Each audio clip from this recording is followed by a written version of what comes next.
கடத்தல் தடுப்பு பிரிவு ஐஜி பொன் மாணிக்கவேல் வீட்டில் சிபிஐ விசாரணை மேற்கொண்டு வருகிறார்கள். பாலவாக்கத்தில் உள்ள அவரது வீட்டில் விசாரணை நடப்பதாக தகவல் வெளியாகி இருக்கிறது. விவரங்களை செய்தியாளர் சாலமன் வழங்க கேட்கலாம். சாலமன் வணக்கம். இதன் பின்னணி என்ன, மேலும் தகவல்கள் என்ன?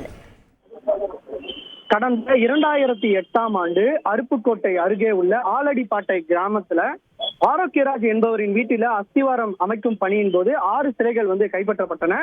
இந்த சிலைகளை கைப்பற்றிய சிலை கடத்தல் தடுப்பு பிரிவு காவலர்களான காதர் பாஷா மற்றும் சுப்புராஜ் ஆகியோர் சிலை கடத்தல் வழக்கில் தொடர்புடைய தீனதயாளன் என்பவர், முன்னாள் சிலை கடத்தல் மன்னனான தீனதயாளன் என்பவரோட உதவிகளோடு அந்த சிலைகளை விற்று அதில் பணத்தை பங்கு போட்டிருந்தார். இந்த விவகாரம் தொடர்பாக காதர் பாஷா மற்றும் கோயம்பேடு சிறப்பு உதவி ஆய்வாளராக இருந்த சுப்புராஜ் ஆகியோரை கடந்த 2017ஆம் ஆண்டு போலீசார் கைது செய்தனர். மேலும் காதர் பாஷா என்பவர் பணியிடை நீக்கம் செய்யப்பட்டார்.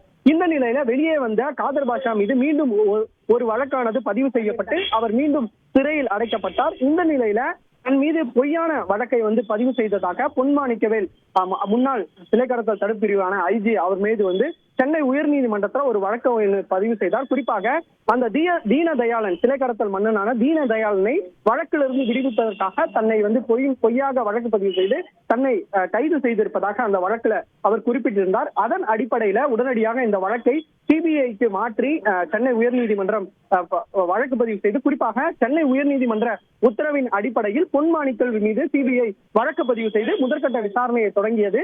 இந்த நிலையில தற்போது யார் இதில் உண்மையான குற்றவாளிகள், காதர் பாஷாவா அல்லது பொன் மாணிக்கவேலா என்பதனை விசாரணை செய்வதற்காக தற்போது பாலவாக்கத்தில் உள்ள முன்னாள் ஓய்வு பெற்ற ஐஜி பொன் மாணிக்கவேல் வீட்டில் தற்போது சிபிஐ அதிகாரிகள் அவரிடம் தீவிரமாக விசாரணை மேற்கொண்டு வருகின்றனர். குறிப்பாக இந்த வழக்குல, அதாவது தீனதயாளனை தப்பிப்பதற்காக யார் உதவி புரிந்தனர், காதர் பாஷாவா அல்லது முன்னாள் ஐஜி பொன் மாணிக்கவேலா என்பதை விசாரணை செய்யும் பணியில தற்போது ஈடுபட்டு வருகின்றனர்.